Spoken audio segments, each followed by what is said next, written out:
logor imana igote yadango badaladi ya ina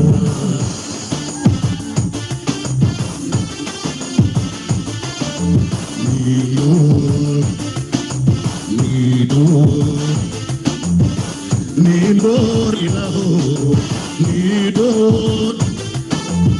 Kemper wago Dilabitila Ayasiyo Matitius Walid Tamale Lindy Tamale Oh Lindy Tamale Nidor Ilahino Nidor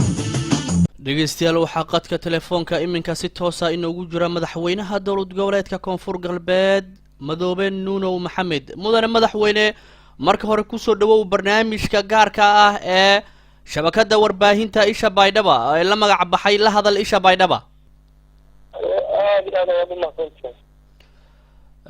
mudane madaxweyne dabcan waxaan la soconaa dhowaan in aad magacawday ilaa iyo 20 wasiiro in ku dhow waxaanu inagu maqaal ah in wasiiradaadu ay tiradoodu ay gaarayaan 23 wasiir bal waxaad warbixin inaga siisaa baahida keentay tira intaan la eg in loo magacaabo dowlad goboleedka koonfur galbeed Soomaaliya bismillahirrahmanirrahim marka horeysa ayaan salaamaya aad baan u faraxsanahay inaan wada xiriirno haddii aan u gudbo su-aasha jawaabteedii waxaan tihiin koonfur galbeed waxaa isku yidhaahdaa 6 gobol shabeellada hoose jubbada hoose jubbada dhexe gedo bay iyo bokool waa 6 gobol 6 gobol wadanka ugu hodansan waaye 6 gobol wadanka ugu ballaaran waaye baaxad ahaan dhuleed 6 gobol bad iyo weliba isku darsaday waaye 6 gobol populationka Soomaaliya ugu tirada badan waaye marka taas marka waxay maaragtay qasbaysaa in baaxadda dalka iyo tirada dadka iyo hodantinimada dhulka loo helo cidii maaragtay ummadda ku hogaamin lahayd ku horumarin lahayd ku mideyn lahayd marka saas daraadeed ayaa kaliftay in xukuumadeyda ay ka badnaato 20 wasaarado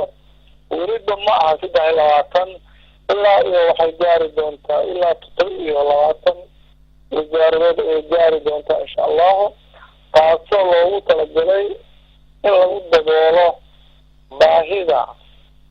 دكا ديغانكا إيو خدمتنا لدول كذا واتهاي مادام قبل لذن اللحظ قبل مدن مدحوينه أي دقان بيلا بدن أم بيلاها إن سومالي ودن أي إنت بدني وذا دقان لحظا قبل وزيردان آد مقعودي ما isleedahay waa tiradoodu waa ay ku wada qanci doonaan beelaha wada degan 6 gobol waxa la baray 20 sanada wali shaashaduna ay soo aragto saadaradeed waxaan ku dadaalaynaa in power sharing uu hagaago shacbiga aan ku wada qancino haddii aan ku qancin weyno tiro inaan ku qancino tayada xukuumadda inaan ku qancino waxqabad inaan ku qancino ayaa isku dayaynaa insha allahu tacaala dhowaan waxaan la soconnaa madaxda ugu sarreysa ee dowladda federaalka Soomaaliya oo ugu horeeyay madaxweyne xasan sheekh maxamuud iyo professor maxamed sheekh cismaan jawaari oo ah gudoomiyaha baarlamaanka federaalka inay yimaadeen magaalada Baydhabo wada hadallana ay muddo idinku socdeen magaalada dibna ay ugu soo laabteen muqdisho sheegayna inay magaalada Baydhabo dib ugu noqon doonaan oo wada hadalladii sida ay u sii socon doonaan bal maxaad inoogu sheegi kartaa waxyaabaha wada hadalladiina ugu waaweyn amba aad ka wada hadlaysaan ma 6 gobol arrinta ah oo dawladda marka hore muran ka keentay miyaa weli murunkii miyaa weli taagan mise arrimo kale oo murunkaa waa la xaliyo arrimo kale ayaad ka wada hadlaysaan runtii waxa way xitaa dowladda federaalka marka la yidhaahdo 6 gobol ilaa hadda wax nidaam ay ugu talagashay ma jirin waad ogsoon tihiin muddo sanad iyo bar ah ayaa gobolkii lay magaalada baydhabo loogana gobol xaaraayay shir wada tashi ah oo ay ku wada tashadaan dadka 6 gobol dega dowladda federaalka ugu horeyntii wax way ka ogeed dhigidda goboshaas hasi yeeshee markii dambe way nooga baxday waxaa isku tashay shacbigii odayaashii dhaqanka ayaa guntiga dhiisha isaga dhigay waxay saxiixeen kalsoon ay u saxiixeen ganacsatada deegaanka way ka codsadeen inay maalgeliyaan shirkan ayagaa dhacday inay bixiyaan xoolahaas oo xoolahoodii ay u iibiyaan oo ay bixiyaan ayay ballan qaadeen marka muddada sanadkii barka waxba kama sheegan karto shirkaas haddii ahaan lahayd dhaqaale haddii ahaan lahayd taageero siyaasadeed haddii ahaan lahayd dhiirigelin haddii ahaan lahayd amni wax ay haba yaraatee ay u geysatay ma jirin iskutashiga shacabka ayaa ilaa iyo ku dhawaad 1,000 ergey oo halkaa isugu yimaadaan oo soo daabulo la maalgeliyo jiifkoodii iyo noloshoodii iyo amnigoodiiba shacbiga uu ballan qaado sugana saas darteed markii hawsha ay bislaatay ergooyinka ay doorteen dastuurkii ergooyinka ay doorteen odayaashii dhaqanka camalka odayaasha 73 xubnood ay doorteen shirku uu samaystay calankiisii taagayna una dabaaldegay isla markaasna odayaashii dhaqanka ay doorteen madaxweynihii madaxweyne ku-xigeen madaxweynihii madaxweyne ku-xigeenkii ay bilaabeen hawshoodii kadib ayaa madaxweynihii dowladda federaalka asoo wax xiriir ah lasoo sameynin odayaashii camalkii odayaasha iyo dowladdii gobolka loo sameeyey oo madaxweynaha madaxweyne ku-xigeenka ugu horeeyey ayuu maaragtay yimid baydhabo markuu yimidna waxaa loogu talagalay in si fiican loo soo dhaweeyo loogu talagalay nasiib daro hadalkii ugu horeeya oo banaanka soo baxa ayaa usoo noqday waxa weeye in waxa shacabka wataan waxaan ahayn uu wato si jawaabteeda waxay noqotay marka shacabku inuu ka gudoodaan arrintaas ayaga ah oo maaragtay si nabad ah ay ugu muujiyaan waxa ayaga rabaan isla markaasna u muujiyaan waxa ayaga diidan yihiin marka kadibna waxaa noo yimid gudoomiyihii baarlamaanka asagoo joogay madaxweynihii buu yimid gudoomiyihii baarlamaanka marka wuxuu noqday ergo u dhexaysa madaxweynaha iyo shacabkii iyo ama dowlad goboleedkii buu noqday asaa la kulmay odayaashii iyo madaxweynihii iyo ku-xigeenkiisii wuxuu soo booqday meesha ay deganaayeen wuxuu soo booqday xaruntoodii kadib odayaashii baa waxaa iska saaray guddi gaar ah oo 22 xubnood ah oo madaxweynihii hor fadhiisteen waxay u sheegeen xaaladda meesha ay marayso waa wada hadleen asna wuxuu u muujiyey dabacsanaan iyo soo dhaweyn buu u muujiyey hasi yeeshee go-aankama dambeys alkama meel dhegin marka waan sugaynaa marka waxa maaragtay ka dambeeya haddii aan waa tahay mudane madaxweyne barnaamijkan intaan ku guda jirno waxaa jira dhanka kale akhristayaashana nagu xidhan ayaa waxay kugu weydiin doonaan su-aalo dhinaca emailka ay noogu soo direen kol hore aan ku wargelinay in aad barnaamijkani aad marti ku tahay la hadal isha baydhaba intaanu su-aalahaan u gudagelin waxaan jeclaan lahaa inaan su-aal kale aan dhinac kale aan kaa weydiiyo dhowaan waxaa jiray war adigu aad ka tiri xaflad lagu dhaarinayay golaha wasiirada koonfur galbeed soomaaliya oo aad baaq ugu dirtay xarakada al-shabaab dadka intooda badan waxay ku wareersan yihiin baaqaasi madaxweynaha ma wuxuu ku wajahan yahay hogaamiyaasha mise wuxuu ku wajahan yahay dhalinyarada u dagaalamaysa xarakada marka adoo raalli ah waxaan jeclaan lahaynay dadweynaha ku dhegaysanaya in aad mar labaad u jilciso waxa uu ahaa baaqaasi. runtii horta tashiil ayaa wuxuu u fasiray sidii aan u hadlay si aan ahayn ayaa u fasiray waana naqaanaa cidda ayaga samaysay waxaasayto waa cadowga koonfur galbeed waa cadowga ummadda koonfur galbeed waa cadowga horumarka ummadda koonfur galbeed waa maaragtay runtii waxa weeye waa cadow baan u aqoonsanaynaa waan u aragnay erey aanan dhihin buu meesha kusoo qoray halkudhig ugu dhigay amase hordhac ugu dhigay marka haddana waxaan leeyahay warkii maalintaas aan iri oo ahaa waxaan baaq u jeedinay annaga cid allaale ciddii kasoo horjeedo muddo ahaan fikirka 6 gobol ee koonfur galbeed soomaaliya iyo qaab dhismeedka dawladda sida loo dhisay cid alle ciddii wax ka qabtaa ayaan baaq u jeedinay annaga hadday shabaab yihiin hadday kuwo kaleeto maaragtay oo maaragtay meelaha joojooga buuraqaasiyal ay yihiin haddii kuwo kale meel kale maaragtay oo meelahaasayto dib maxaa la yidhahda banaadir iyo meelaha maaragtay ka qaraabanaya ay yihiin cid kasta oo wax ka qabta ayaan u jeedinay baaqa oon leenahay waxaan diyaar u nahay ciddii ogol in lala hadlo inaan la hadlayno soo dhaweynayno qancinayno ayaan baaqkaas buu ahaa shabaab waa qolo jirto waayo waa ognahay dhibkeeda leh waa la soconaa waxaan ku niri ayadana dhalinyarada deegaanka 6 gobol marka horeba annaga ku dhigano ahaa u dhalatay oo diyaar ku ah inay ummadooda wax la qabsadaan oo ka tanaasulaya fikirka hadda ay maaragtay iyo hawsha ay ku jiraan laba gacmood baan kusoo dhaweynaynaa dhaqan celin baan u samaynaynaa maxaa la yidhaahdaa si ay uga qayb qaataan dib u dhiska dalka marka arrintaas sidaas bay ahayd haddana waa ku celinayaa mar labaad waxaan ugu baaqaynaa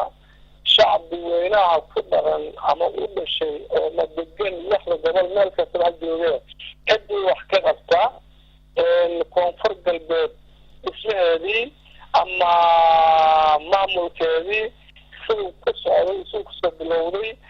waxaan diyaar u nahay inaan la galno wada hadal in aan qancino in maaragtay wax alla waxay rabaan noo sheegtaan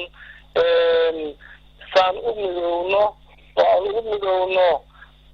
sugidda amniga dalka aan ugu midowno dib u dhiska dalka aan ugu midowno horumarinta dadkeena iyo dalkeeni isla markaasna aan u tiirino dawladda dhexe oo ah dawlad federaal ah annagana aan ka mid nahay dawladda federaalka marka haddii annaga midowno oo annaga adkaano oo annaga horumar amni aan samayno horumar maaragtay dhaqaale aan samayno horumar bulsho aan samayno yaa dawladdana waxay noqonaysaa dawlad adag bay noqonaysaa marka dhankeena inaan ka tiirina rabnaa inaan ka dumina ma rabno marka arrinta sidaas un bay ahayd haddana sidaasaan u jeedinaynaa marka annaga mabda-eena waxa weeye waa dib u heshiisiin dadkeena waxa weeye waa dib u heshiisiin horumarkeenana waxa weeye dib u heshiisiin weeye marka sidaa daraaddeed wax weliba waxaan ku horumarinaynaa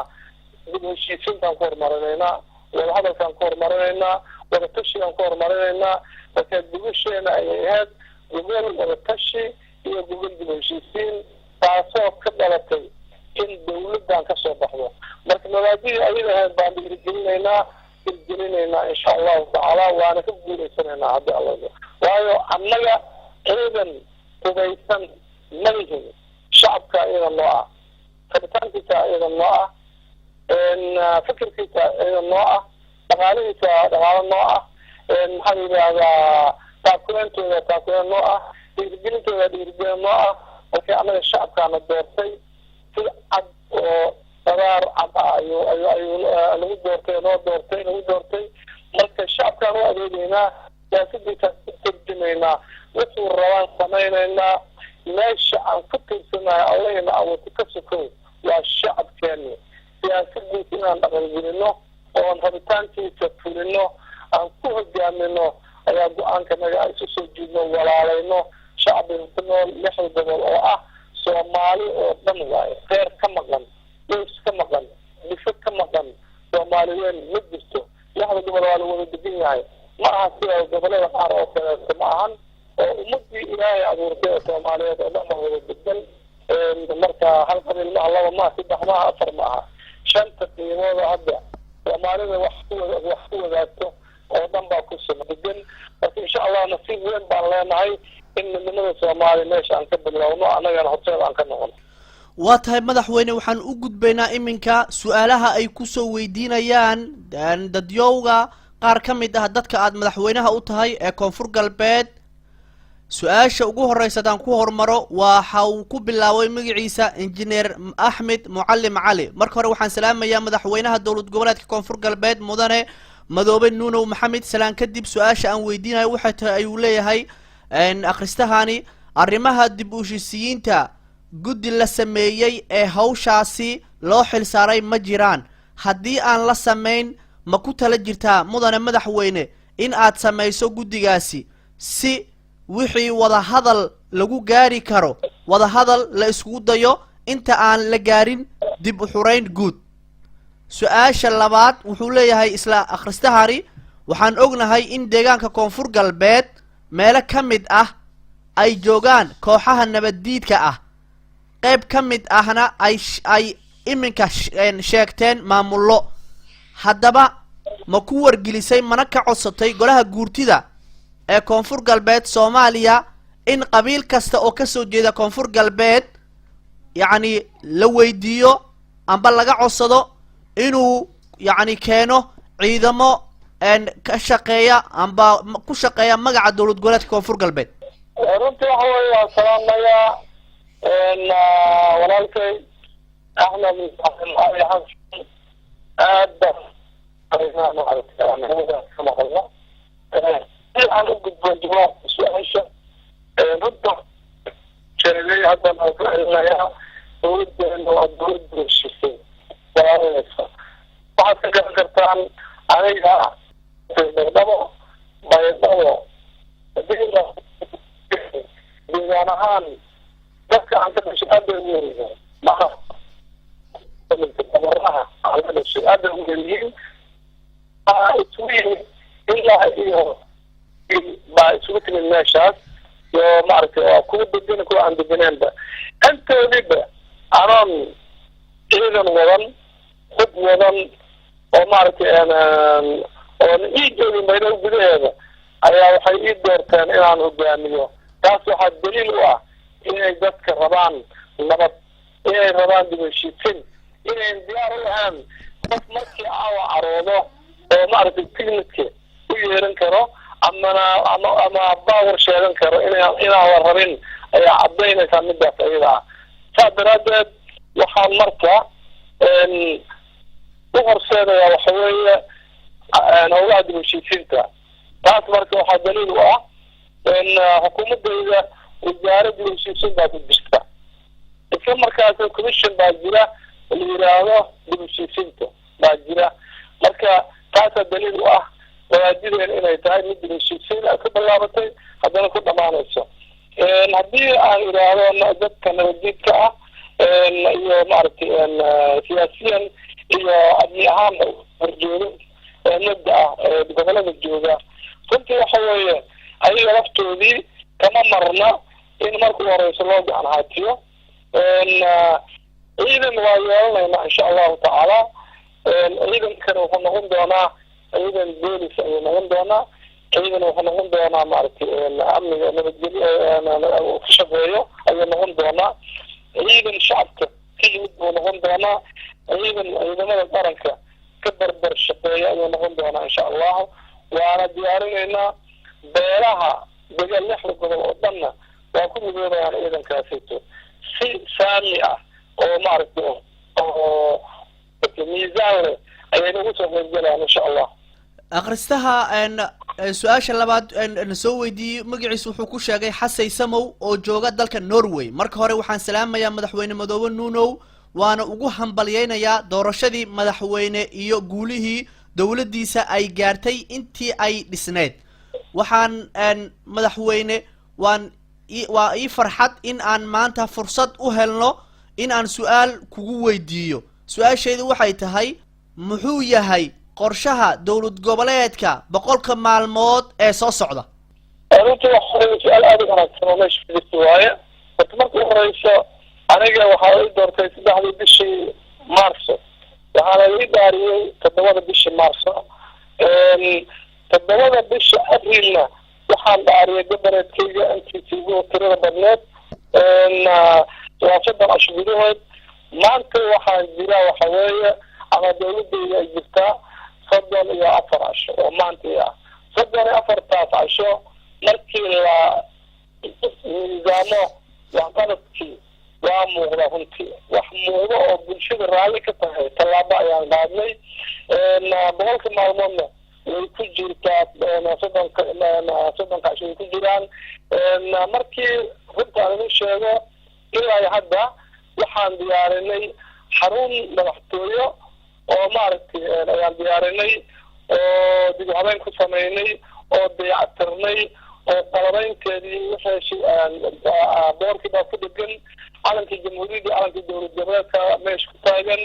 hoolkii shirarka golaha wasiirada oo shirkoodii labaad aan qabanay shalay ayaa maaragtay ayaa diyaarinay xafiiskii madaxweynaha iyo rageenka iyo wasiirada qaar baa maaragtay la diyaarinaya marka tallaabada kale waxay ahayd inaan darbiyada qorshaysanay barnaamij loogu magac daray aan isku tashano annaga aan isku tashano yaanan dhinacyada fiirin annaga aan isku tashano barnaamijka yidhaahda ayaan diyaariyey barnaamijkaas isaga ah shacabkaan u jeedinay waa inala qaateen dirbi waxaan bilownay madaxtooyadii qaranka oo dowladii hore dhistay burburtay dhulka taallo qaar ka mid ahna maaragtay oo dayactir u baahan inaan maaragtay si iskaa wax u qabso isku tashi ah aan ku dayactirno ayaan ku bilownay waxaan jeclahay 100 maalmood gudahooda madaxtooye qaran ayagoo ah in dowladeena ay fariisato meeshaas haddii aan wadno magaca qarankan aan kusoo dhaweynay iyo soomaalida kaleeto iyo beesha caalamkada marka waxyaalaha ugu horeeya aan qabanayna ay kamid tahay waxaa 100 maalmood waxyaalaha aan qabanayna waxaa kamid ah dhamaystirka dhismaha dowladda oo ugu horeysa dhamaystirka xukuumadda in xukuumadda ay hesho xarun ama xafiisyo ay helaan wasaaradaha doorka ah ay fariistaan oo loo qalabeeyo shaqaalo ku filanna ay qortaan oo maaragtay ay ku howlgalaan waxyaalaha ku hoy waxaa kamid ah kaleeto aan qabanayna haddii aan wadno waad ogsoontihiin oo annaga 2 aqal baan maaragtay dastuurkeena u dhigayaa aqalka odayaasha iyo aqalka baarlamaanka wakiilada ah aqalka odayaasha wuu dhisan yahay hawsha ayagaa wada baawarkii dhan hadda ayagaa haysta waxaa maalmaha soo socda bilaabaynaa xulidda baarlamaankii ama aqalkii wakiilada ayaa la bilaabayaa 155 xildhibaan baa maaragtay 6 gobol yeelanayaan ayagana howlgalkoodii bay bilaabayaan waxaa la diyaarin doonaa deegaanadoodii iyo xarumihii ay ku shaqeyn lahaayeen sidaas si lamid ah xukuumadda qorshaheedii waxaa ku jira waxa weeye wasaarad weliba hawsheeda inay qabsato ummaddu adeegto marka horeyso inaan soo booqano gobolada bay iyo bakool maxaa yidhaha bakool gedo iyo shabeellada hoose meelaha hadda aan tegi karno oo shacabkeenana diyaar noogu yahay inaan soo booqdo oon tagno xukuumaddeena soo booqato isla markaasna waxaa qorshaheena ku jiraa inaan dhisno maamuladii gobolada iyo degmooyinka inaan diyaarino oo dhisno oo dhisno shacabkana ay soo doortaan waxaa kaloo maaragtay qorshaheena ku jiraa ciidankii in la diyaariyo oo maaragtay ciidan dhamaystirin oo qalabkiisa u dhan yahay aan maaragtay aan diyaarino haddii aan wadno oo ciidankii dowlad goboleedka ah waxaa kaloo maaragtay qorshaheena ku jiraa booqashooyin inaan sameyno oo maaragtay wadamada dariska ugu horeeya iyo dowlad goboleedyo kaleeto oo durbo cazimad maaragtay noo fidiyey oo noo ballan qaaday oo yidhaahdeen diyaar baan inahay inaan idin cazino oo idin martaqaadno sidaas kamid ah qorsheena wuxuu ku jiraa xukuumadda dowladda dhexe federaalka inaan wada hadal la galno oo la fariisano si aan ugu wada hadalno sidii maaragtay dastuurka loo tashkiilin lahaa loo raaci lahaa dastuurka qaranka waayo dastuurka qaranka wuxuu qeexayaa dowlad goboleedyada waajibaadkoodii iyo xuquuqdoodii iyo dowladda dhexe waajibaadkeedii ayuu kala qeexayaa marka waxay noqonaysaa inaan ku wada hadalno maamulka gobol iyo degmo dowlad goboleedka inay yeelanayso maamulka ay samaysanayso dowlad goboleedka in boolis yeelanayso dowlad goboleedka inay ciidamada amniga deegaanka ayaga maaragtay samaysanayaan canshuurteedii inta dastuurka ogolaya inay ayaga qaadanayso saamiga dowladdana ay maaragtay iska bixinayso waxaa kaloo maaragtay dastuurka dhigayaa hantida maguursada ah oo waxaa iskale dowlad goboleedka ayaa iskale wixii qaranka markaasito uusan gaar u lahayn ama hay-adihiisii gaarka ah oo dastuurka sida uu qabo marka waxaas oo dhan in maaragtay dowlad goboleedka ay la wareegaan waxay ka horan tahay in xukuumadda dhexe iyo annaga inaan wada fariisano oo wada hadalno isfahano ayay ka horan tahay marka taas ogaas oo dhan ayaanu gobol xaaraynaa ayaan rabnaa. dhegeystayaal waxaa sidoo kale xusid inaga mudan intaan barnaamijkan ku guda jirno amba inaan idin xasuusano ay muhiim tahay inaad barnaamijkani sidoo kale aad ka dhegeysan kartaan warbaahinada daafeed iyo baydhaba media. mudan madaxweyne su-aasha akhristahani kale wuxuu magaciisa ku sheegay cabdisalaam sayid cali cusmaan wuxuu leeyahay mudane madaxweyne madoobe nuunow maxamed waa ku salaamay salaan kadib in aad madaxweynaha 6 gobol ee koonfur galbeed Soomaaliya aad tahay shaki kuma jiro waanu ictiraafsanahay taasi waxaa cadeen u ah ayuu leeyahay doorashadii xalaasha ahayd ee magaalada Baydhabo ay kugu doorteen dhammaan ergooyinka ka kala socda 6 gobol su-aashaydu waxay tahay ayuu leeyahay ma jirtaa amba ma la samaysay xiriiro gobolada kale ee 6 gobol ka tirsan marka laga reebo gobolka Bay aad ku sugan tahay 5 gobol kale ma jirtaa xiriir aad la leedahay amba aad la samaysay runtii waxa weeye aad iyo aad u maafiyay walaalka Absalaan farsantiin dadka halkaan isugu yimid waxay kala yimaadeen 6 gobol ayagoo erga ah marka markuu horeyso ninka xiriirinayay odayaasha dhaqanka oo dhigay gubasha iyo beelaha kaleeto oo gobolada dega anaa ahaa ninka xiriirinayay anay ii wakiisheen dadka intiisa badan dad ahayna aan sameeyey sidaas maaragtay oo aan gaarsiy invitationkii odayaasha kadibna saas ku yimid shirka bay u badnaayeen intii aniga aan noqday mas-uuliyaddana qaaday mas-uuliyaddana dhinac kalena waxaad i doortay dadka kala yimid gobolada masalaya ay doortaan intii marka aan la wareegay mas-uuliyadda dad badan baan hore la sameeyey gabadha jooga hore la sameynay boqol saas oo kale shida laba hoose habeen maalin ayaan wada hadalnaa maxaa la yidhaahdaa jubbada dhexe iyo jubbada hoose